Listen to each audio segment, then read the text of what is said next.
భీమవరం మావుళ్ళమ్మ 61వ వార్షికోత్సవం ఇప్పుడు జరుగుతున్నాయండి. అంటే భీమవరం మావుళ్ళమ్మ విజయవాడ కనకదుర్గం తర్వాత అంతటా తర్వాత తల్లిగా కొలిసే దేవత అండి.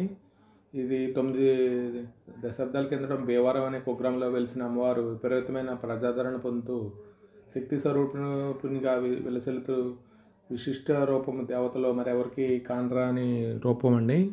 అలాగే మన చారిత్రక నేపథ్యం వచ్చి ఈ మావుళ్ళమ్మ అమ్మవారు 1880లో వైశాఖ మాసం రోజుల్లో భీమవరం గ్రామానికి చెందిన మారెళ్ళ మంచిరాజు, గంధి అప్పన్న అమ్మవార్లకు కలలో కనిపించి తెలిసిన ప్రాంతాన్ని గురించి చెప్తూ ఆలయం నిర్మించాలని కోరిందే అని చెప్తారండి.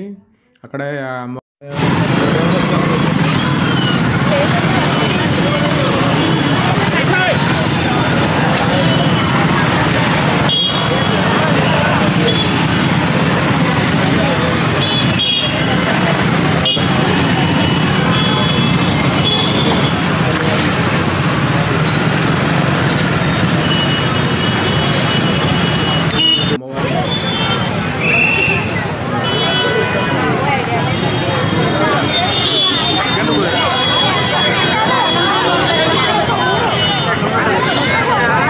జరుపుతారు.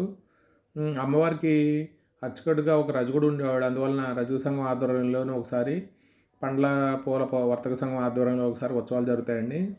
అలాగే 1910వ సంవత్సరంలో భీమవరం ముంచెత్తిన వరదల్లో అమ్మవారి విగ్రహం చాలా పాడైంది. 1920లో కాళగ్రామానికి సంబంధించిన శిల్పి నాగభూషణాచార్యులు గారు అమ్మవారిని మలిచాడని చెప్తారు.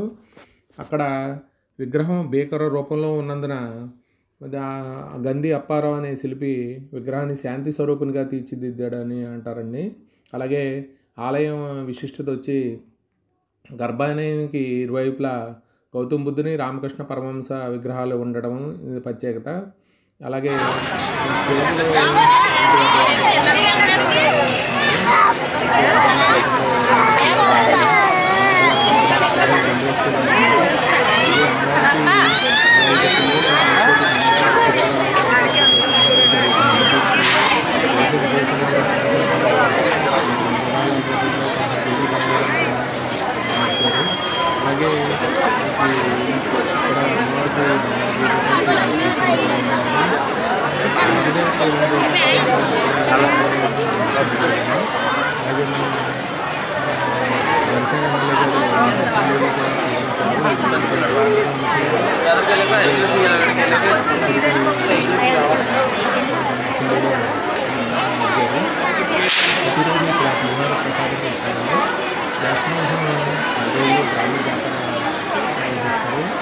నవరాత్రుల్లో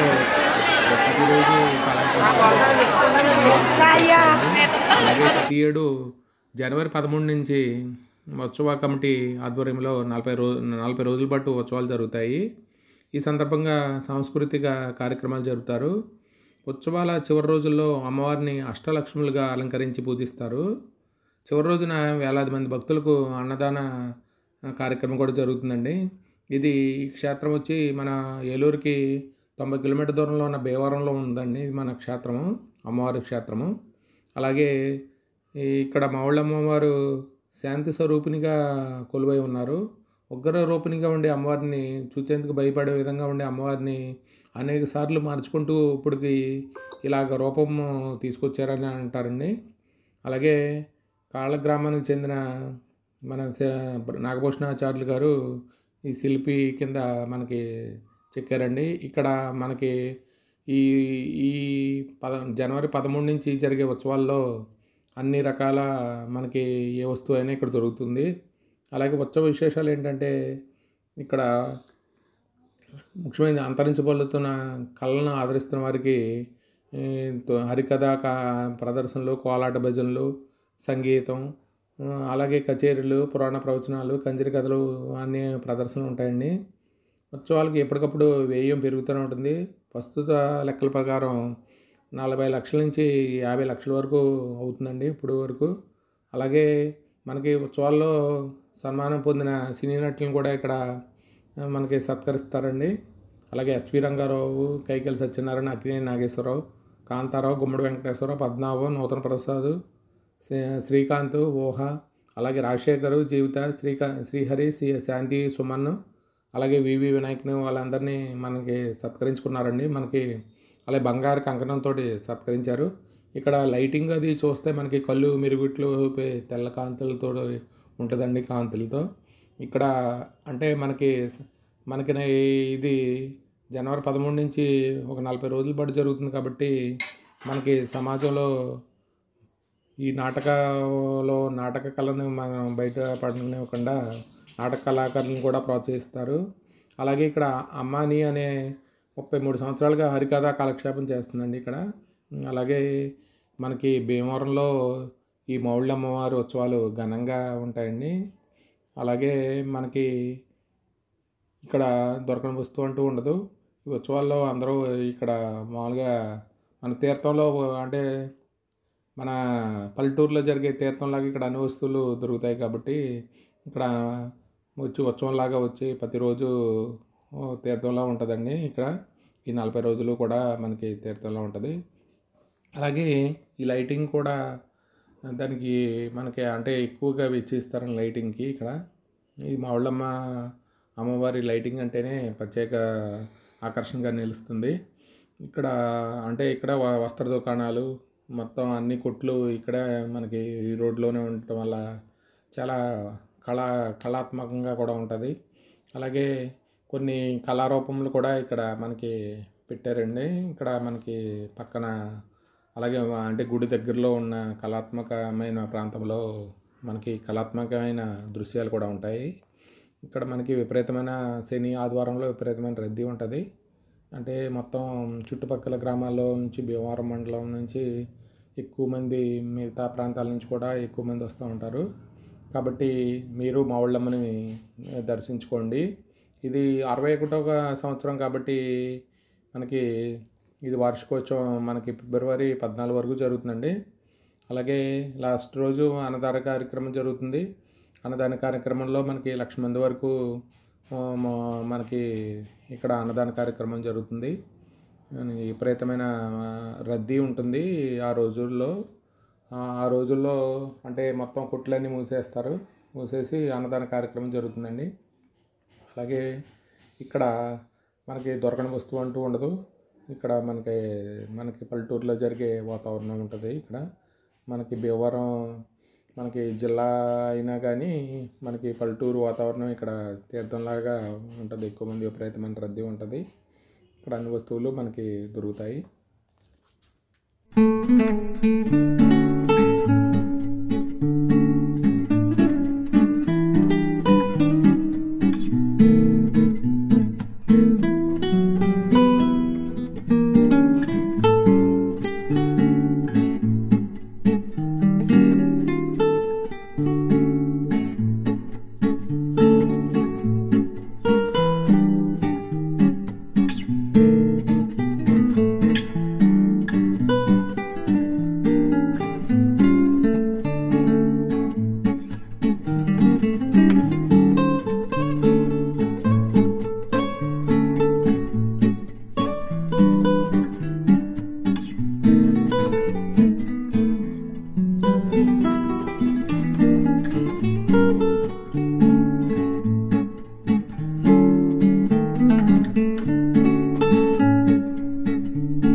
అమ్మవారి విగ్రహం 12 అడుగుల ఎత్తు ఉంటుందండి.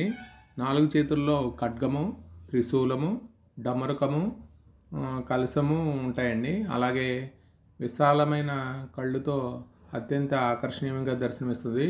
మామూలుగా అయితే మనకి ఉగ్ర రూపంతో ఉండే అమ్మవారిని ఇలాగా మనకి శాంతి రూపంగా దర్శనమిచ్చేటట్టు మనకి అమ్మవారిని మలిచారండి.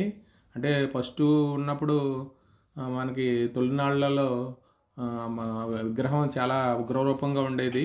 తర్వాత రోజుల్లో అమ్మవారిని ఏం చేశారంటే శాంతి స్వరూపిణిగా మార్చారండి.